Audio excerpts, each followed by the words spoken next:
म्हणजेच ज्ञान. जाणे म्हणजे काय आहे? ज्ञान. भक्ती करत असताना भक्ती जाणून करावी, मानून नाही. ऐकायला आपण ऐकणारे सुज्ञ आहे. मला आनंद वाटायला काही तरुण मध्ये कीर्तन ऐकायला उभा बसलेले आणि कीर्तनामध्ये तरुणाची संख्या वाढलेली चांगली आहे. नाहीतर काळ बिघडलाय. दिवस मावळले की तरुण धरून आणावे लागले. तरुण धरून आणावे लागतात. कीर्तनात तरुण बसले हे विशेष आहे. आणि त्यांच्या करता सांगतो, भक्ती मानून करायची नसते, भक्ती जाणून करायची असते. मानून केलेल्या भक्तीमध्ये अनर्थ आहे. मानून केलेल्या भक्तीमध्ये कधी कधी धोका आहे. व जाणून केलेल्या भक्तीमध्ये आनंद आहे. जाणून केलेल्या भक्तीत फायदा आहे. विठ्ठल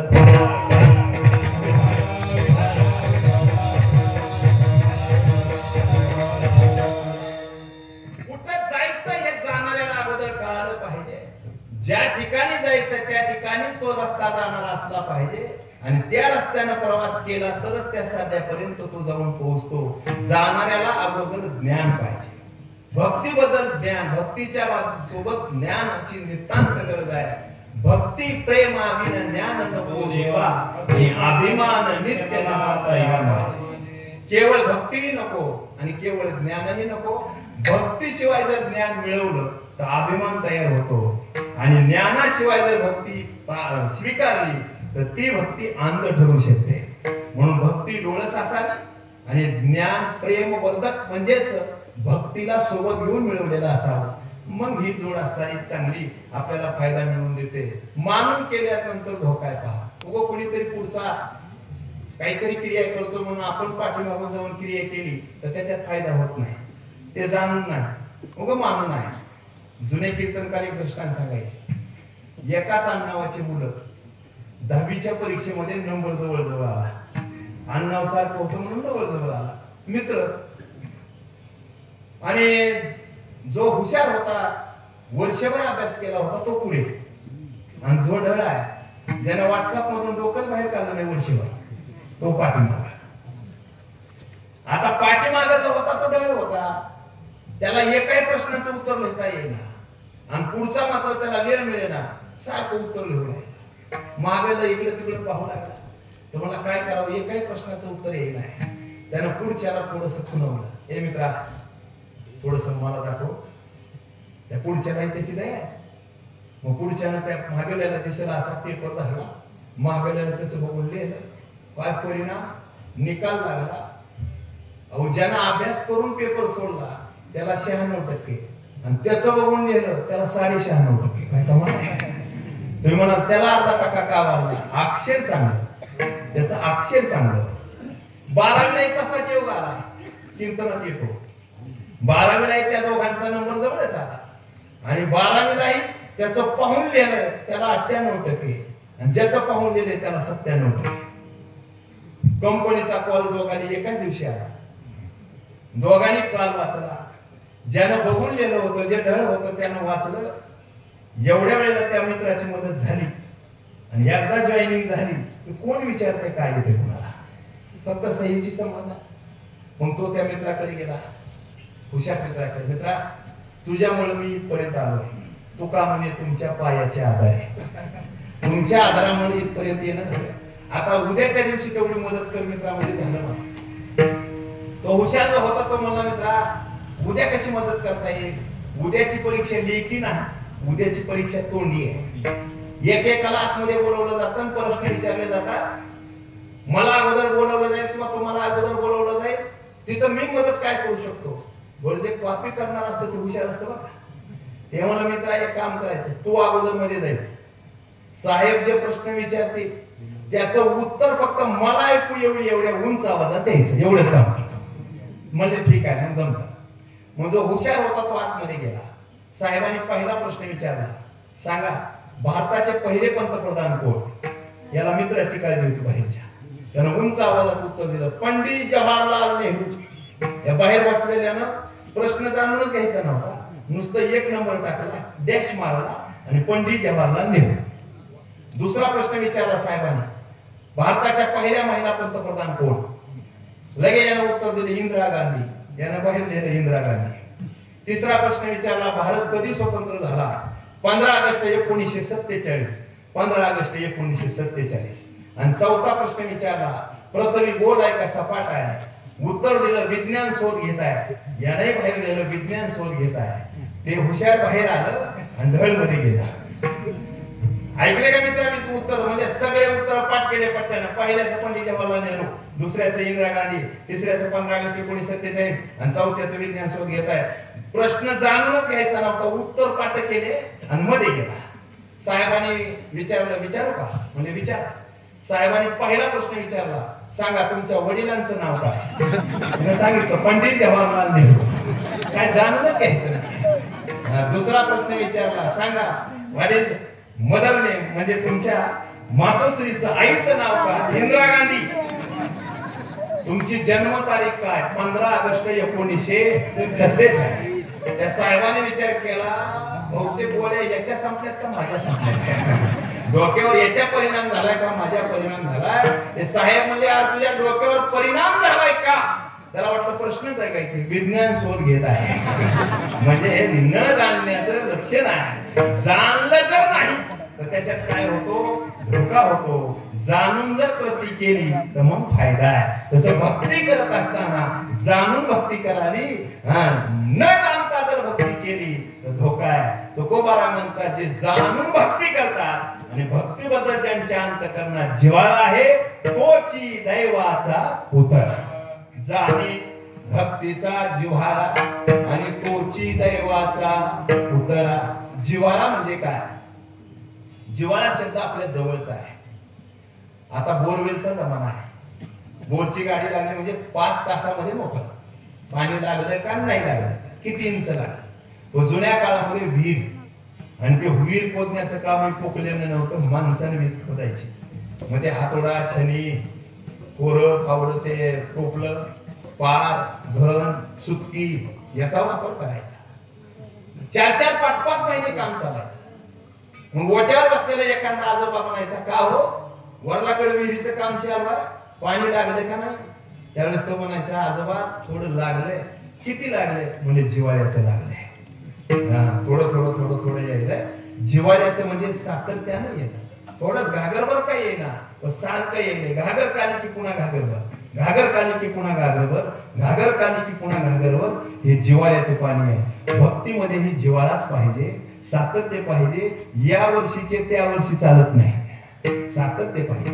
अधून मधूनही एकादशी, सोमवार, व्रत वैकल्य, गुरुवार, शनिवार या गोष्टी असल्या पाहिजे. महाराज म्हणतात, तोची दैवाचा पुतळा. जिव्हाळा म्हणजे प्रेम, आणि जिव्हाळा या शब्दाचा आणखी एक भाव आहे प्रेम. भगवंताबद्दल भक्ती करत असताना प्रेम कसं असलं पाहिजे? ते प्रेम 3 प्रकारचं प्रेम सांगितलंय, ऐका. सामान्य प्रेम, सामंजस्य प्रेम आणि समर्थ प्रेम. सामान्य प्रेम कशाला म्हणायचं? स्वतःवरच या ठिकाणी विचार केला जातो, हे सामान्य प्रेम. सामान्य प्रेम हे या ठिकाणी मनती बिभीषण शहाणा तो महामूर्ख जाना. नामदेव महाराज म्हणतात, बिभीषण लोक म्हणतात शहाणा, तो बिभीषण शहाणा नाही का? त्यानं स्वार्थ पाहून भगवंताची भक्ती केली. विठ्ठल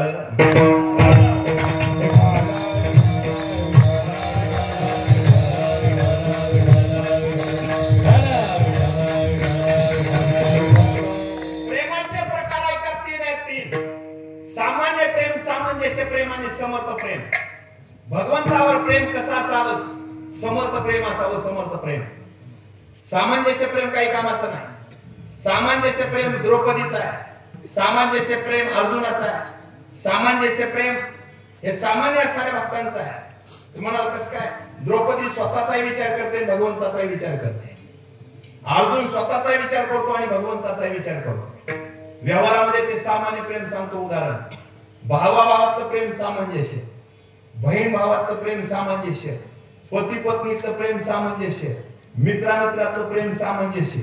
आता पती स्वतःवरही प्रेम करतो, स्वतःचाही विचार करतो, पत्नीचाही विचार करतो. पत्नी स्वतःचाही विचार करते आणि पतीचाही विचार करते. आमच्या दिंडीतले एक वारकरी वरल्या दवाखान्यात, म्हणजे स्वामी रामानंद तीर्थ महाविद्यालय, त्या दवाखान्यामध्ये ऍडमिट पाहण्याकरता मी गेलो. मला पाहिल्याबरोबर त्या वारकऱ्याची पत्नी जी पलंगाजवळ बसली होती ती रडू लागली. म्हणजे महाराज आपल्या दिंडीमध्ये मालक सेवा करतात झेंड्याची. अचानक यांना काय आजार झालाय ते कळलं नाही.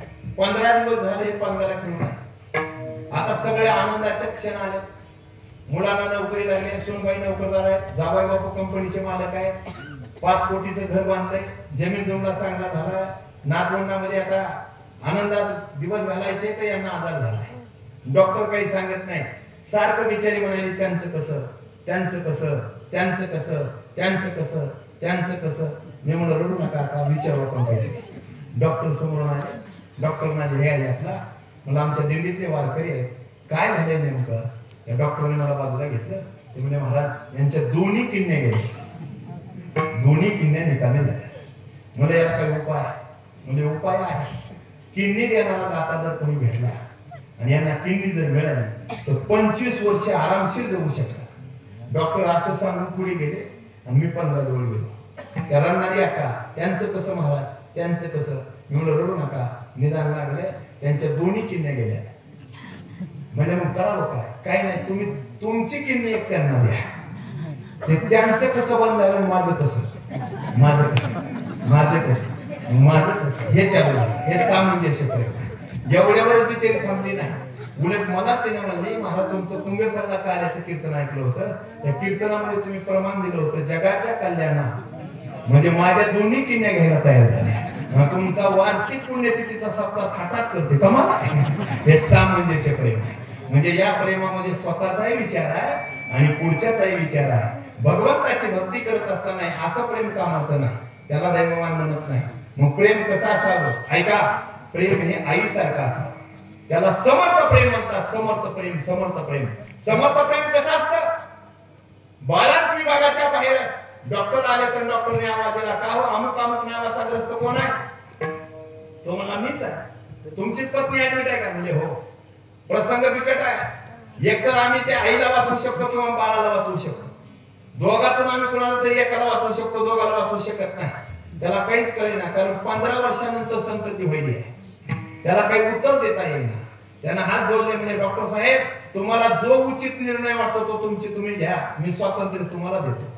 हे डॉक्टरचं पती सोबत चाललेलं संभाषण पलंगावर बसलेले त्या महिना ऐकलंय. डॉक्टर मध्ये येण्याची वाट ती बिचारी पाहू लागली. डॉक्टर आत आल्याबरोबर त्या महिना हात जोडले आणि ती म्हणली, महाराज डॉक्टर साहेब सगळं मी तुमचं बोलणं ऐकलंय, मी मेले तरी हरकत नाही, पण माझं मूल वाचलं पाहिजे. याला म्हणतात समर्थ प्रेम. तसं भगवंताबद्दल भक्ती करताना प्रेम कसं पाहिजे. त्या गोपिकासारखं प्रेम पाहिजे, त्या वृंदावनातल्या गवळणी सारखं प्रेम पाहिजे. नारद म्हणतात भगवंताचं डोकं दुखायलंय, चरणाची माती जर दिली तर त्या मातीने डोकं दुखणं थांबणार आहे. त्यावेळेस कोणीच चरणाची माती द्यायला तयार नाही. गवळणीकडे नारद गेले आणि त्या गवळणींना म्हणतात देवाचं डोकं दुखायलंय. गवळणी म्हणल्या काय औषध आहे. भक्ताच्या चरणाची माती हे औषध आहे. गवळणी म्हणल्या पोकल्यात बोलवा आणि टिपर बोलवा. म्हणजे इकडे कमी आहे, आमच्या बीड मध्ये बोलवा. बीड मध्ये जास्त आहे. आणि काय माती न्यायची ती न्या. नारद म्हणले ही माती जर तुम्ही दिली तर तुम्हाला पातक किंवा नरकवास भोगावा लागेल.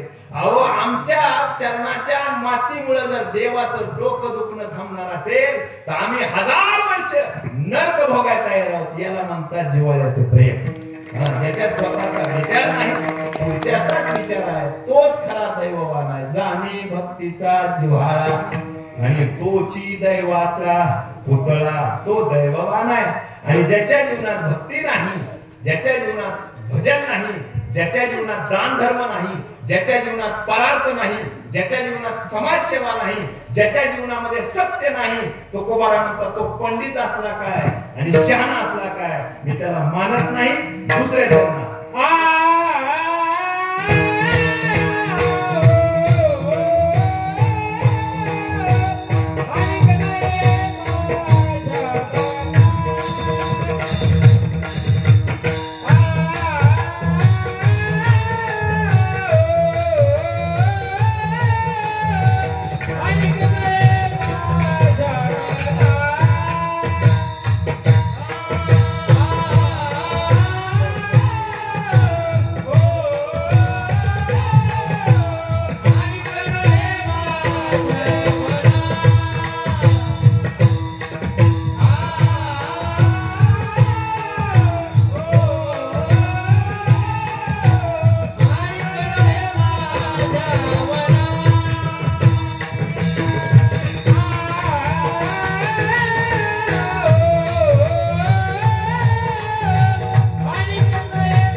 पंडित शहाणा.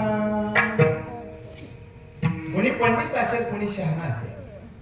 शास्त्र जो जाणतो तो पंडित. ऐका, शास्त्र जो जाणतो तो पंडित आणि व्यवहार ज्याला समजतो तो शहाणा. व्यवहार ज्याला कळाला तो शहाणा आहे आणि शास्त्र ज्यानं जाणलं तो पंडित आहे. शास्त्र जाणणाऱ्याला व्यवहार कळेलच असं सांगता येत नाही. शास्त्र जाणणाऱ्याला व्यवहार कळलच असं सांगता येत नाही. एक आजी रोजच भाजीवाल्याकडे जायची. त्या भाजीवाल्याने सहज एके दिवशी विचारलं, ओ आजी, तुम्ही एकट्याच घरी राहता का? त्या आजीनं सांगितलं, नाही बाबा, माझा एक मुलगा म्हणजे कधी दिसत नाही, म्हणजे पंडित होण्याकरता वाराणसीला गेलेला आहे. शास्त्र शिकून तो गावाकडे येणार आहे. कधी येणार आहे? म्हणजे परवा. त्या भाजीवाल्याने सांगितलं, परवा आल्यानंतर त्या पंडित झालेल्या मुलाची मला भेट घालून द्या, म्हणजे पंडिताला भेटल्याचं समाधान. ठीक आहे. तो मुलगा तिसऱ्या दिवशी आला. आल्याबरोबर ते पंडित झाल्याचं प्रमाणपत्र आईकडे दिलं. आई, मी आता सामान्य माणूस राहिलो नाही, मी पंडित झालोय. पंडित 6 वर्षाचा अभ्यास पूर्ण केला, सगळं शास्त्र मला आता कळायला. आई म्हणजे, बरं झालं बाळा, पंडित झाला तू.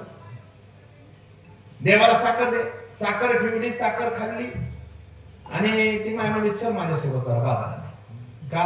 आपल्याला किराणा माल आणि भाजी घ्यायची. ते दोघं मायलेकडे बाजारात आले. ती म्हातारी म्हणजे, मी काय करते, किराणा दुकानदाराला पट्टी देते, सामानाची यादी देते, तोपर्यंत तू त्या भाजीवाल्याकडून भाजी घे.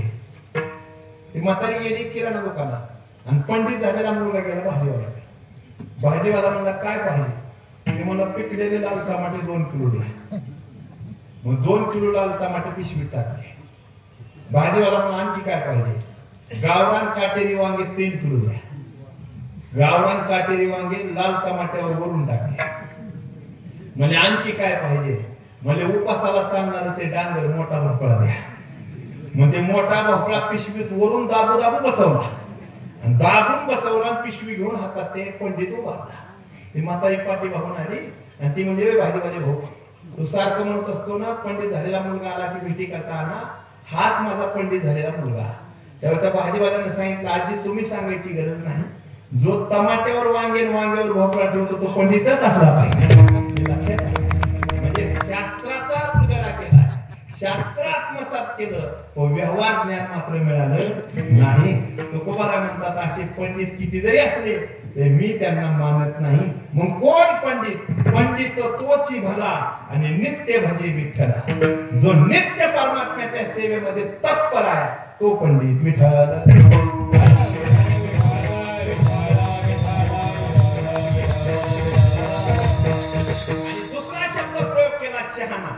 पंडित वेगळा आणि शहाणा वेगळा. मी सुरुवातीला सांगितलं, पंडित होण्याकरता अभ्यास करावा लागतो, ती पदवी मिळावी लागते, शास्त्रामध्ये पारंगत व्हावं लागतं. त्यावेळेस जग पंडित म्हणतो का? कोणाला पंडित नाही, नावाचा पंडित नाही, विद्वान, विद्याभ्यास, शास्त्र पारंगत आणि प्रमाणपत्र मिळालेला पंडित. तर शहाण्या होण्याकरता शाळेतच जावं असं काही बंधन नाही. काही माणसं गावात काय असतात, शहाणे असतात. सहज गाव म्हणतो, आमच्या गावात तेवढाच माणूस काय आहे, शहाणा. बिचाराला शाळा माहिती नाही, त्याला आई अक्षर फुटत नाही, परंतु एवढा व्यापार तो तत्पर जाणतो.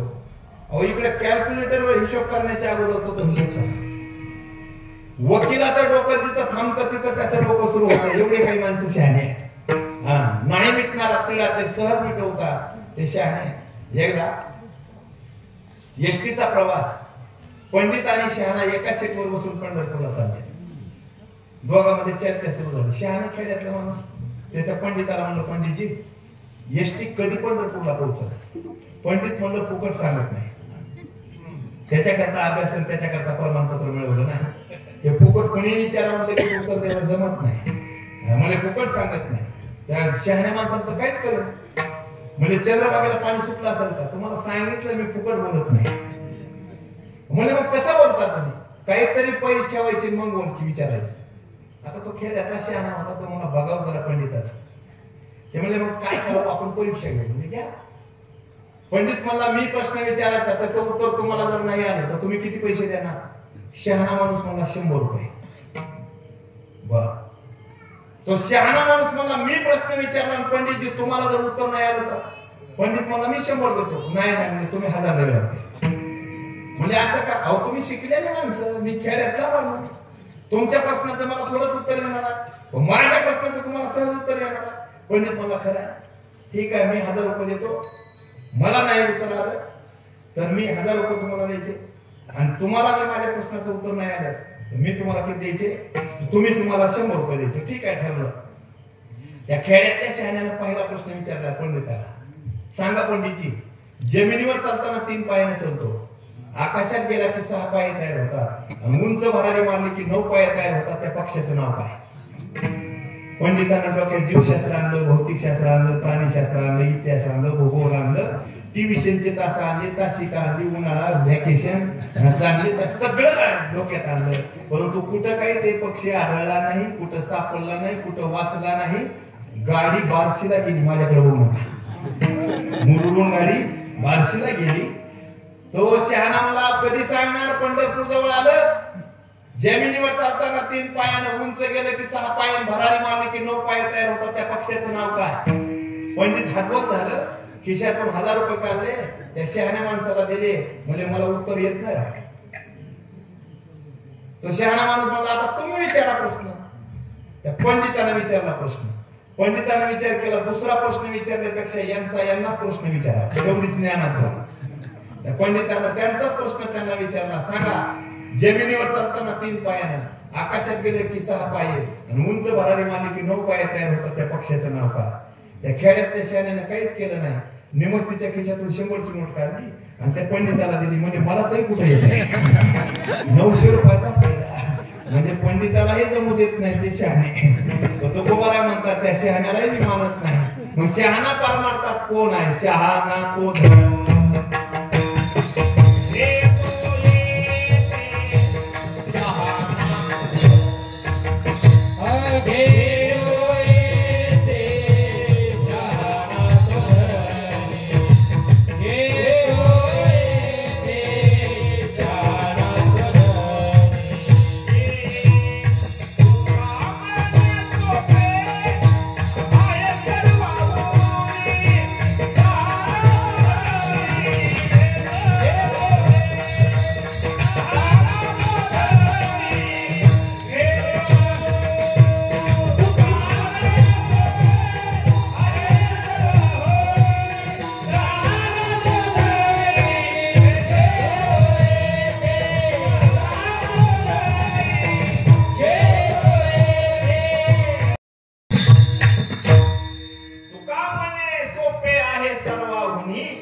आणि शहाणा तो धनी घेतो येते.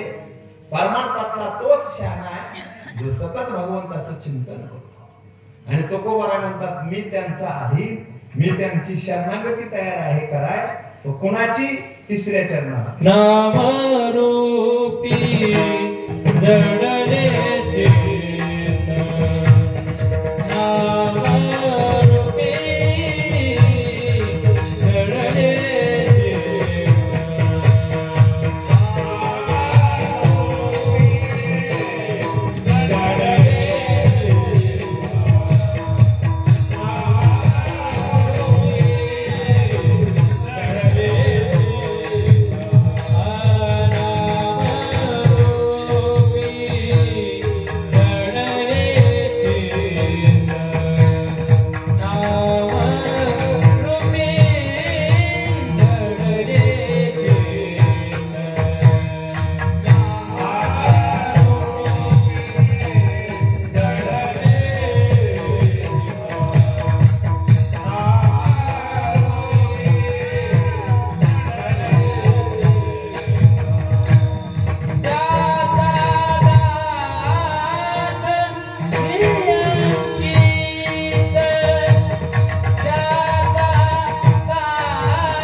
चित्त आणि त्यांचा दास मी आणखी. खरंच स्वरामध्ये लेकरांनी म्हणजे जरा टाळी वाजवली. एवढं चांगलं म्हणताना ते माहीत तिकडे जाईल. आता ते आम्ही म्हणलेलं आहे बरंच. आता आमचं वय झालंय, त्यांचं झालंय, आता तुमचं जरा आम्हाला पाहिजे. त्याच्यामुळे जरा कधी कमी येईल, कधी जास्त येईल. तुम्ही म्हणलं पाहिजे आणि आपल्यातच आपली असणारी किंमत होत असते. चंदू महाराज असल्यास तुम्हाला काय करायचं? तुम्ही घाबरायला त्यांना घाबरायची गरज नाही. हिंमत. नामरूपी जडले चित्त आणि त्यांचा दास मी अंकित. जगद्गुरु तुकोबारा म्हणतात, मी नाम रूपामध्ये ज्यांचं चित्त दृढ झाले त्यांचा दास व्हायला तयार आहे. मग कुणाचे दास झाले? तुकोबारा. आपण ज्यांची सेवा करतो त्यांचे दास झाले. शरण शरण जी हनुमंता, तुम्हा आलो रामदूता, काय भक्तीच्या त्या वाटा आणि मज दावाव्या सुबटा. तुकोबाराने देव आणि संत सोडलं तर तिसऱ्याला कधीच हात जोडला नाही. देव आणि संत सोडलं तर तिसऱ्याला कधीच तुकोबारा शरण गेले नाही. कपिकुळात जन्म झालेले हनुमंतराया त्यांना मात्र तुकोबारा दोनदा शरण जातात. शरण शरण जी हनुमंता. का? राजा राम राम राम, सीताराम राम राम. राजा राम राम राम, सीताराम राम राम. राजा राम राम राम, सीताराम राम राम. राजा राम राम राम, सीताराम राम. हनुमंतराया सदैव भगवत नामामध्ये तल्लीन. म्हणून तुकोबाराने त्या नामधारक हनुमंतरायाची काय केली? शरणागती केली. नामरूपी जडले चित्त त्यांचा दास मी अंकित. आणिक नये माझ्या मना, होका पंडित शहाणा विठोबा.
नवविध भक्ती जाणे तोची शुद्ध आणि कनय माझ्या मना उका पंडित शहाणा. नवविध प्रकारच्या भक्ती आहेत. श्रवणम कीर्तनम विष्णू स्मरणम पाद सेवनम अर्चनम वंदनम सख्यत्व दास्यत्व आणि आत्मनिवेदन. त्याच्यामध्ये प्रत्येक भक्ती एकेकाने विशेष जाणणे. श्रवण भक्ती राजा जनकानं जाणली. श्रवण करावं राजा जनकासारखं. आपणही श्रवण करतो महाराज. बसल्या बसल्या सहज डोळा लागतो. पहिल्या चालीला तर सहज डोळा लागतो. आणि 11 वाजत आले की मग तेच असणार मा आणि तेच डोळे सारखं म्हणतात महाराजांना, महाराज आता बसा, आता बसा. पंक्तीचं तुम्ही सूचना ऐकल्या नाहीत का? काय पंक्ती आहे, काय अन्नदान आहे, रेलचेल आहे, भरपूर जेवण झालं, ज्याच्याच पाणी पेलं, ज्याच्याच पाण्याने हात धुले. ते ऐकलं म्हणून सांगायला, ज्याच्या पाण्याने हात धुवू नका, टँकर उभा केलाय. हे ऐकलं पाहिजे. आपण सगळे सुज्ञ जाणलं पाहिजे, जाणलं पाहिजे. भक्ती जाणारी. श्रवण करत असताना कसं श्रवण करावं? राजा जनकासारखं श्रवण करावं. याज्ञवल्क्य महाराजांचं प्रवचन सुरू आहे आणि समोर जनक महाराज बसले. अधून मधून याज्ञवल्क्य महाराज म्हणायचे, जनका सावध. हे बाकीच्या शिष्यांना सहन झालं नाही. राजे याज्ञवल्क्य महाराज जनकाचंच नाव घेतात, आमचं नाव घेत नाही. हे जुना आजार आहे म्हणून आम्ही कुणाचंच नाव घेत नाही.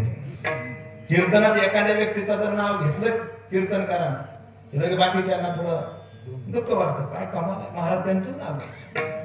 याज्ञवल्क्य महाराज जनकाचं नाव घ्यायचे, मग बाकीच्या शिष्यांना त्रास व्हायचा. जनक किती तत्पर ऐकतो हे दाखवून देण्याकरता याज्ञवल्क्य महाराजांनी केलं काय? मायावी अग्नी तयार केला आणि मितीला जळू लागली.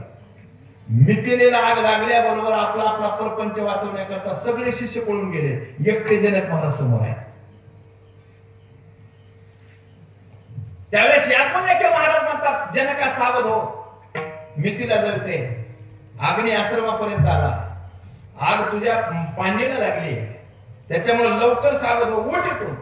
तर जनक महाराज म्हणतात, गुरुजी सुंदर विषय निवडला, विषय पूर्ण झाल्याशिवाय तुम्ही थांबायचं नाही आणि मी इथूनही बाजूला होणार नाही. तुम्ही बोलत राहा, मी ऐकत राहणार आहे. जळतंय त्याचा विचार करू नका. जे जळतंय ते माझं नाही आणि माझं आहे ते जळत नाही. तुम्ही बोला, मी ऐकणार. याला म्हणतात जाणलेली भक्ती. ही जाणलेली श्रवण भक्ती आहे, तोची शुद्ध. आणि दुसरी भक्ती आहे कीर्तन. आता सध्याचा काळ असा आहे, करावे कीर्तन नाही, सांगावे कीर्तन. आता युट्यूबचा काळ आहे. युट्यूब वर बघायचं आणि काही झालं तरी हरकत नाही, 75 देईल पण त्यालाच आणि हे आता युट्यूबचा काळ आहे. जाणून नाही घ्यायचं, फक्त ऐकून घ्यायचं. कीर्तन कसं असावं ऐका. गाडगे बाबाचं कीर्तन अमरावतीच्या मार्केट यार्ड मध्ये चालू आहे आणि मार्केट यार्ड मध्ये कीर्तन चालू असताना हजारो समाज समोर बसलेला आहे. कीर्तन रंगात आलं आणि एक कार्यकर्ता गाडगे बाबांच्या जवळ आला आणि गाडगे बाबांना म्हणतो, बाबा कीर्तन बंद करा. बाबा म्हणजे का बंद करायचं रे? हजारो समाज इथं कीर्तनामध्ये तल्लीन झालेला आहे आणि तू कीर्तन बंद करू म्हणतो? कीर्तन ही भक्ती अर्ध्यावर सोडता येत नाही. तेव्हा त्या कार्यकर्त्यानं सांगितलं, बाबा तुमचा एकुलता एक गोविंदा नावाचा मुलगा म्हणून पावलाय, त्याच्या अंतविधीला आपल्याला जायचंय, गाडी घेऊन मी आलोय, चला. मुलगा मरण पावला ही बातमी त्या कीर्तनकाराला कळाली आहे, तरी तो कीर्तनकार म्हणतोय, याच्याकरता मी कीर्तन बंद करणार नाही. ज्या दिवशी माझा मुलगा जन्माला आला त्या दिवशीच मृत्यू सोबत घेऊन आलाय. किती मेले कोट्यान कोटी आणि काय रडू एकासाठी. नवही मर गए दसही मर गए 788. 33 कोटी देवता मर गए, पड़ गए काल के फांसी. पीर मर गए, पैगंबर मर गए जिंदा जोगी. जपी तपी संन्यासी सबही मर गए हकीम रोगी. एवढे सगळे जर मरत असतील आणि त्याच्यात माझा मुलगा मेला म्हणून मी कीर्तन बंद करणार नाही, याला म्हणतात जाणलेलं कीर्तन आहे. अशी कीर्तन भक्ती ज्यांनी जाणली तोची शुद्ध. तुका म्हणे नवविध भक्ती जाणे तोची शुद्ध आणि कनये माझ्या मना होका पंडित शहाणा ज्ञानेश्वर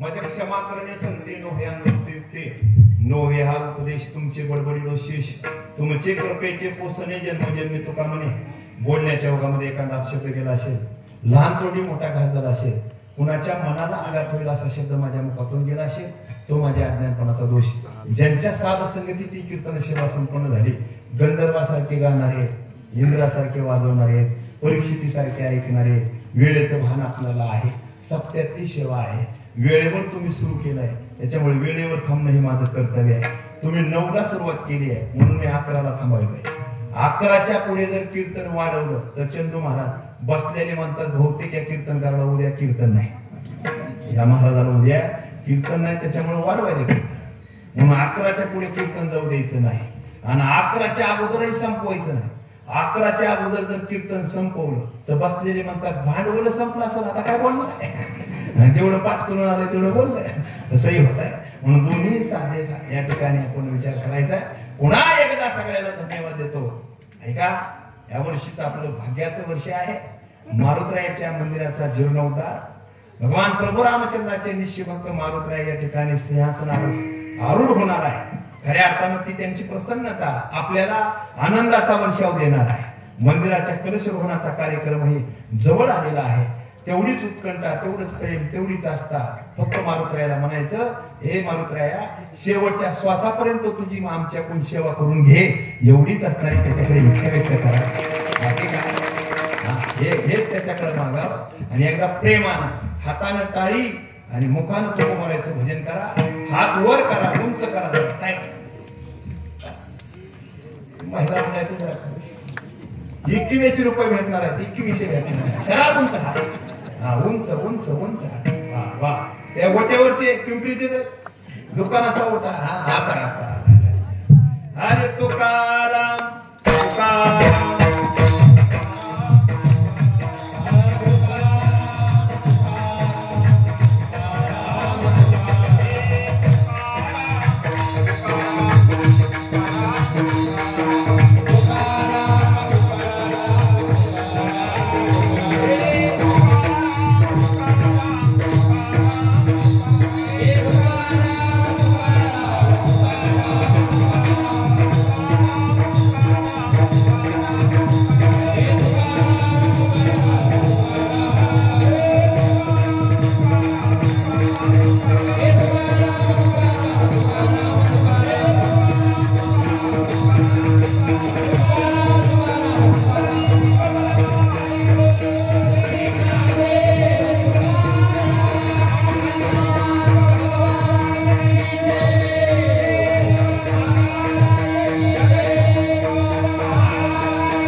तसेच दिगंबर गुरुजी रांगणे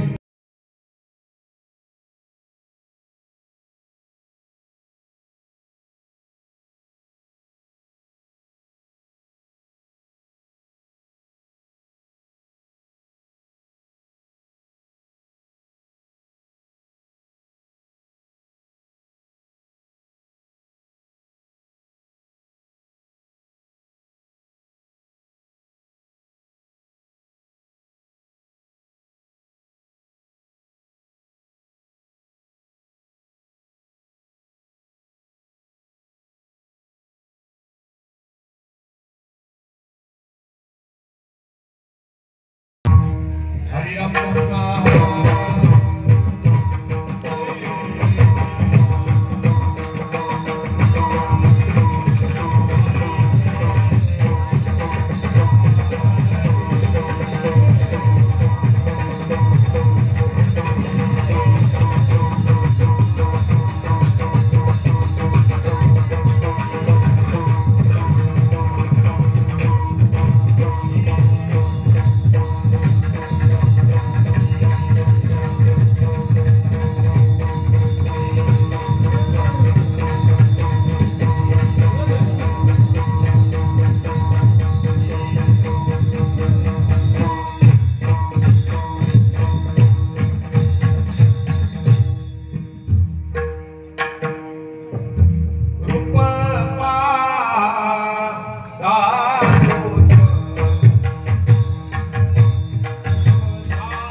हे पुढे म्हणते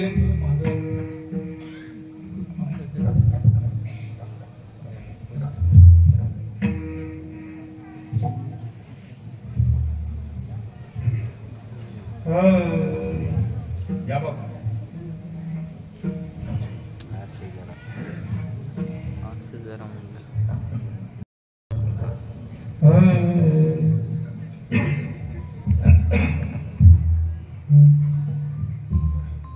जाने भक्तीचा दिवा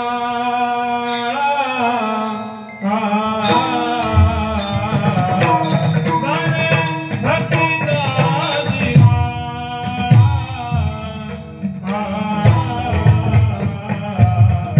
जाने भक्तीचा दिवा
हरी